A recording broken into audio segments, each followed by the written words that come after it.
Tasagge n'olutalo olw'amaanyi nga bakwata omukozi w'oku TV oluvannyuma lw'okugambibwa mbu alina enjaga mu nnyumba ye era gye bamusanze nayo.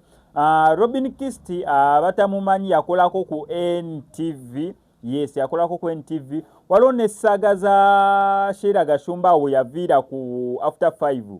Yes, yatulamuka awo mu kiraka awo nga y'omu ku basongeddwamu olunywe nti yandidda mu kifo kya Sheila Gashumba awo ku NBS. N'akubamu awo ekiraka naye kyaka bagenda okulaba ng'ekiraka kye kyakuba tekigguka. Kwe kuleeta ono bamuyitani Indi ani akakawola akakola After 5. By the way, omuwala mwagala nnyo bambi. Ali free alaga. She's a free soul. Ne batuleetamu oyo oluvannyuma lwa Robin Kist ekiraka kyakuba ndowooza bagenda okulaba ng'ekiraka kibulamu. Robin Kist poliisi emukutte nera ng'olutalo lubadde lw'amaanyi naye ng'ensonga zeekuusiza ku njaga nti mu nnyumba y'omwo mubaddemu ensonga z'okudiiringa mu njaga kati awo tunadde okunywa. By the way, olunaku olweggulo nayiseeko ye bayitawo batya. Nabadde nva kukozesa mashini yange awo ku Sun City. Bagiyita Sun City?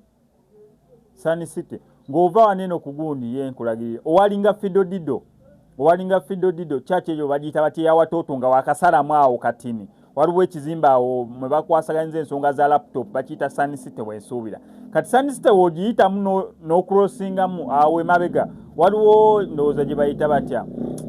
Awe bayita batya wali abalugwala baki. Bali awo emabega wa Sun City. Kati nayise awo mu kakolide eno okugguka wali eri ku Arua Park. Saidi zaawo ku Arua Park. Katonda wange olunaku olw'eggulu lwe nakakasizza nti amayirungi oba akakoola nsonga ndalamu mu ggwanga erya Uganda. Natuusewo wali eri nga omanyi nga onoobeera mu owino ng'abantu bagazalinze ku ndiboota bali mu kusala ndiboota naye ng'abantu bangi.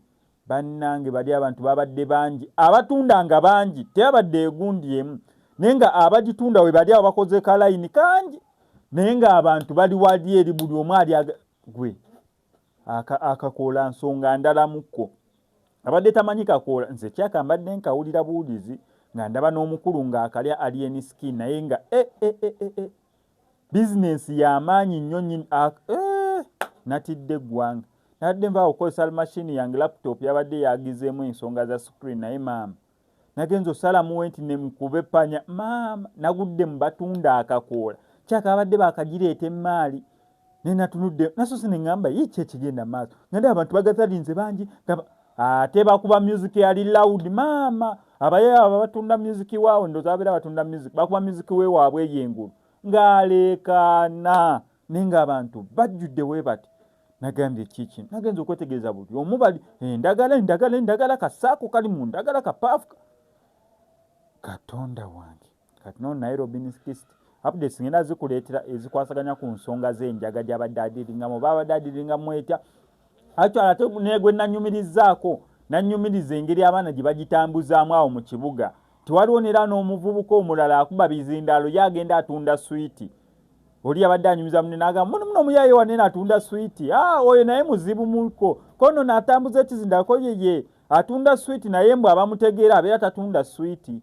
Gwe omulaba wanene atambuza biswiiti akuba mu muziki naye obeera okimanyi ensonga ze osobola n'omugamba nti okyayo awo ng'akugirayo ebikola ebikuba ng'abikugirayo ng'abikuguza kati gwe wanene olaba atambuza swiiti oyagala ka swiiti ng'akuguzaako ebitaanawo mmeka alina swiiti ebika ebyenjawulo naye mu swiiti omwo waliwo neno bizinesi endala etambuliramu naye nga bannange oba nkola investigative story about it ngezeeko okulaba ensonga ki wano ku SMX Media ogisobola okubifuna gwe kyoba okola subscribinga nyiga notification bell ebisigadde obitulekere.